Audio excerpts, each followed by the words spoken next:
Hey guys, welcome to another episode of Southdown Garage. On this episode, we're not dealing with the electric Camry. Now, we're dealing with the Infiniti, and if you don't understand what the electric Camry is, check out this video here. One of the things that we deal with driving to and from work, especially when it comes around summertime, is gas prices go up. The Prince of Egypt has a birthday. Prince of Egypt gets some new shoes. Trump goes on Twitter. Whatever. They make up their own rules. So how can we beat these high fuel prices? Well, unless you're making your own gas, sometimes it's not possible. But then is it?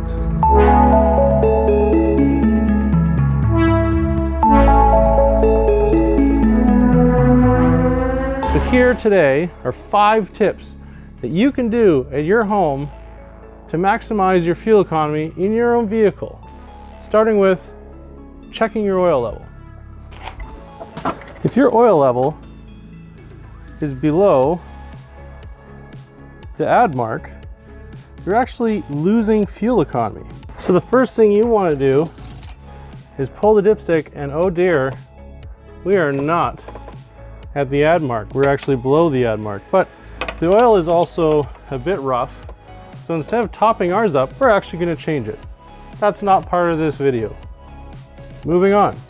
Next step is you want to be able to know what your tire pressure is at, because that makes a big difference whether or not your vehicle is balanced and whether or not you're getting the best fuel economy. Now right now we're sitting just about 34 psi.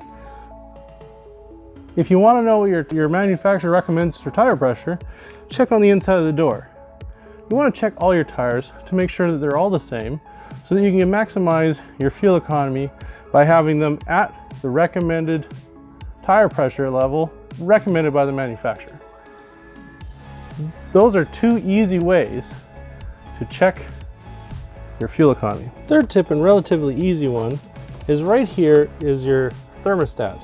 And you want to check, after the car is up to temperature, you want to check the upper rad hose and either your lower rad hose, which is not connected to your thermostat, and as well, this one right here is connected to our thermostat. And you want to make sure that those feel relatively warm. It shouldn't feel cool. You want to do this with the engine off, of course, but you want to make sure that it's up to operating temperature, has been running for a while, and you want to make sure that this right here is not cold, so that you actually feel that cooling system is working properly. If the cooling system is not working properly, your fuel trim cannot go into long term, and it will affect your fuel economy. The next step is actually under here, checking your spark plugs. So when you're checking your spark plugs, you want to see that this area is nice and clean. It's not black. It's not white. It's clean. So that you know you're getting your right burn for your engine. That way you're not wasting fuel, or worse yet, running lean, which isn't good either. Oh no! Check engine light. That's garbage. Lastly, we want to get inside the car and take a look and make sure we don't have any check engine lights.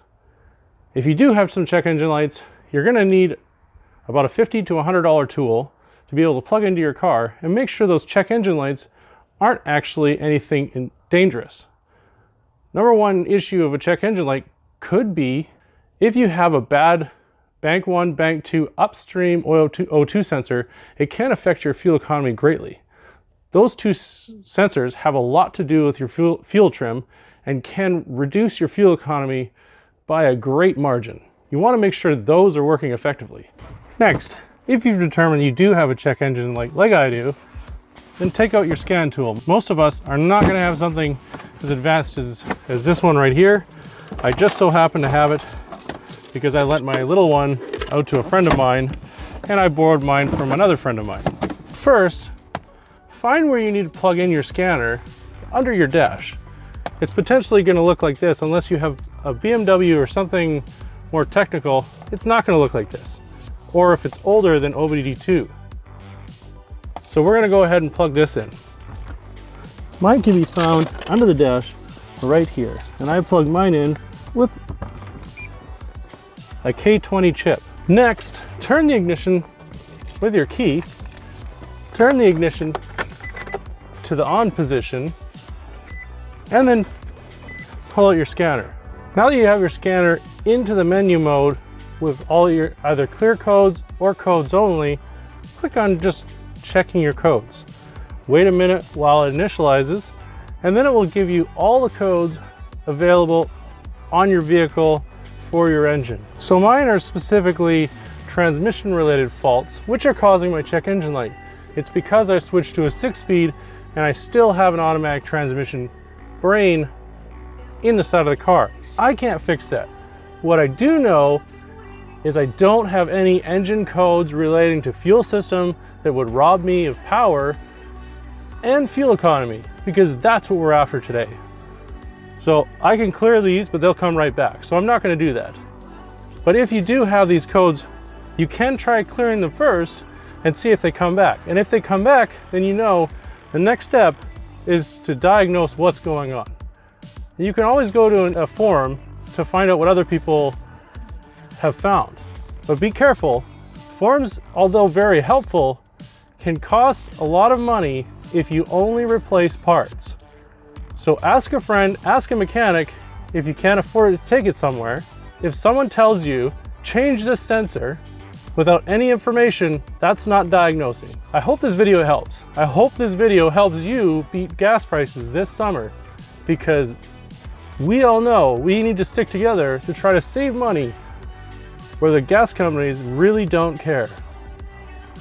Up next, in the next episode, we're going to show you how to save money while driving.